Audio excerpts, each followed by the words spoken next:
پھر اللہ فرماتے ہیں وَلَا يَزَالُ الرَّجُلُ يَتَقَرَّبُ إِلَيْهِ بِالنَّوَافِلِ، فرائض کو اس نے مکمل ٹائم پر اس کو جو نا صحیح شرعی تقاضوں کے مطابق فرائض کے اوپر عمل کیا، اس کے بعد میرا ایک نیک بندہ آرام سے نہیں بیٹھتا، بلکہ وہ میرے تقرب حاصل کرنے کے لیے، میرے قربت حاصل کرنے کے لیے مزید نوافل کے اوپر بھی عمل کرتے ہیں، نوافل کو بھی نہیں چھوڑتے، اس پر بھی عمل پیرا ہوتے ہیں، اتنے نوافل پڑھتے ہیں، اتنے مستحبات مندوبات پڑھتے ہیں کہ پھر وہ کیا ہو جاتے ہیں حتی احبہ، یہاں تک کہ وہ میرا بندہ میرے محبوب ہو جاتا ہے۔ اب دیکھو نا، فرض نمازوں کے آگے پیچھے سنتیں ہیں،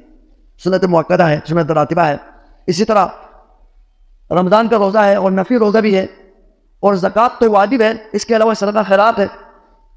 ہاں حج ہے اور عمرہ ایک مرتبہ واجب ہے، اس کے بعد اور بھی حج اور عمرہ کر سکتے ہیں۔ ہر عمل کے اندر ہے نا، ہر عمل میں فرائض بھی ہے، واجبات، یعنی فرائض بھی ہے، واجبات بھی ہیں اور نوافل بھی، سنت نوافل بھی۔ تو اللہ فرماتے ہیں میرا بندہ میں نے جو پر فرض کیا نا، وہ عمل کرنے کے بعد پھر وہ نوافل کی طرف آتے ہیں، اس میں بھی بہت زیادہ محنت کرتا ہے۔ جب محنت کرتا ہے، نوافل کے پہ عمل کرتا ہے، تو وہ میرا محبوب بن جاتا ہے، پھر وہ کیا ہو جاتا ہے، میرا محبوب بن جاتا ہے، میرا ولی بن جاتا ہے۔ جب وہ میرا ولی بن جائے، میرا محبوب بن جائے، اللہ کا محبوب بن جائے، تو پھر اللہ تبارک و تعالیٰ اس کے سارے اعضاء و جوارح کو، اس کے وجود کو اللہ فرماتے ہیں وہ میں اس کو اپنے تابع بنا دیتا ہوں، پھر میں اس کو مزید توفیق دیتا ہوں، اس کو میں مزید نیکی کی طرف توفیق دیتا ہوں، حتیٰ کہ اللہ فرماتے ہیں کہ میں جو ہے نا اس بندے کے کان بن جاتا ہوں۔ سے مراد یہ ہے کہ اس کا کان جو ہے نا میرے تابع ہو جاتا ہے، اس کا کان میرے تابع ہو جاتا ہے، وہ بات وہ میرے ولی سنتا ہے جس میں میرے رضا ہے، ان باتوں سے وہ دور رہتا ہے جس کو میں نے منع کیا ہے، جس میں میری جو ہے ناراضگی ہے، اس تمام چیزوں سے وہ دور رہتا ہے، وہ نہیں سنتا،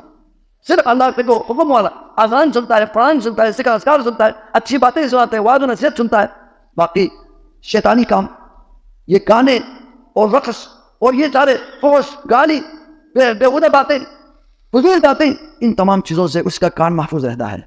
اب اس کا کان صرف اللہ کے جو ہے نا حکم احکام کے تابع ہو جاتا ہے، اور اس کی آنکھ بھی، اس کی آنکھ وہیں پڑتی ہے جہاں جو ہے نا اللہ کا حکم، اس سے ان جگہوں سے دور رہتی، اس کی آنکھ دور رہتی ہے جہاں اللہ کی نافرمانی ہے، اللہ نے منع کیا، اللہ نے منع کیا۔ نامحرم عورتوں کی طرف دیکھنا اور غلط تصویروں کی طرف دیکھنا، غلط کاموں کی طرف دیکھنا، اس سے اس کی آنکھ دور رہتی ہے، اس کی طرف نظر کسی جاتی ہی نہیں، اس کی آنکھ بھی میرے اوامر کے، میرے احکامات کے، میرے دین کے تابع ہو جاتی ہے، اس کے ہاتھ بھی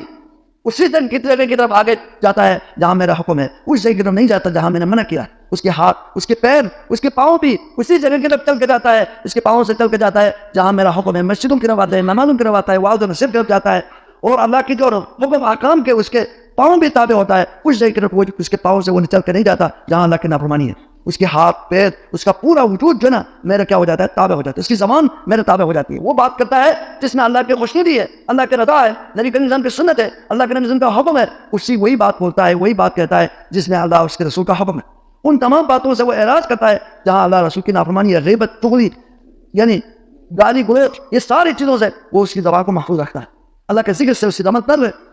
اس کے سارے اعضاء و جوارح اللہ کے تابع ہوتا، اس کے جو ہے نا میرے کے اندر حرام لقمہ نہیں جاتا، اس کے سارے اعضاء و جوارح میرے تابع ہو جاتا۔